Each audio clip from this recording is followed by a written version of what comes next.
Hi friends, సత్య beauty హోమ్కి స్వాగతం. ఈరోజు నేను చేయబోయే మసాలా వడలు. బొబ్బరపప్పు 3 అవర్స్ నానబెట్టుకుని ఇలా నీట్గా తొక్కంతా వచ్చే వరకు కడుక్కోవాలి. కడుక్కున్నాక ఇలా క్లీన్ చేసుకున్న పప్పు ఇలా చిల్లులు గిన్నెలో వేసుకుని వాటర్ అంతా పోయేంత వరకు ఉంచుకోవాలి. ఇలా నీరు మొత్తం చిల్లులు గిన్నెలో వేస్తే కారిపోతాయి. ఇలా వాటర్ అంతా మొత్తం వచ్చేసాక ఇలా మిక్సీ కప్పులో వేసుకోవాలి. పచ్చిమిరపకాయ ముక్కలు, అల్లం ముక్కలు వేసుకోవాలి. ఇప్పుడు ఇది మిక్సీ పట్టుకోవాలి మెత్తగా. వాటర్ అనేది అస్సలు ఉండకూడదు. ఇలా మెత్తగా మిక్సీ పట్టుకోవాలి. ఇలా మెత్తగా రుబ్బుకున్నాక 1 స్పూన్ సాల్ట్, సరిపడా జీలకర్ర, కరివేపాకు, కొత్తిమీర,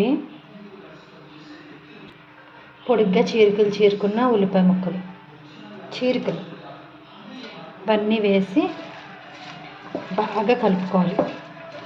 మీరు కలిపేదాన్ని బట్టి వాళ్ళు బాగుంటాయి. ఉల్లిపాయలు వేసి ఇలా బాగా కలుపుకోవాలి. బాగా కలిపితే ఇట్లా ఫ్లేవర్ పిండిలోకి వెళ్ళి చాలా బాగుంటుంది. ఇందులో పచ్చిమిరపకాయలు కానీ అల్లం కానీ వేయక్కర్లేదు. ఎందుకంటే మనం ఆల్రెడీ పిండిలో ఎంత ఘాటు కావాలో అంతకు సరిపడా పచ్చిమిరపకాయలని మిక్సీ పట్టుకున్నాం కాబట్టి. పిండి కలపడం అయిపోయింది. ఇప్పుడు ఆయిల్ పెట్టుకుందాం. ఆయిల్ అంతా బాగా కాగాక ఇలా అన్నీ కలుపుకున్న తర్వాత మీ ఇష్టం, పెద్ద వడలుగా కానీ చిన్న వడలుగా కానీ ఇలా చేసుకుని ఇలా చేసిన వాడిని ఇలా ఆయిల్లో వదులుకోవాలి.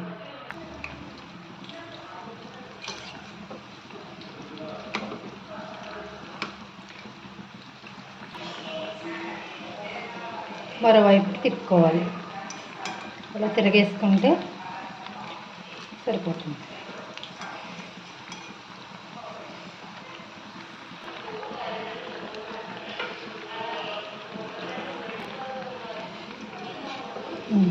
వడలు వేగిపోయినాయి. మసాలా వడలు వేరే దాంట్లోకి తీసుకుందాం. అంతే, వడలు వేగిపోయాయి.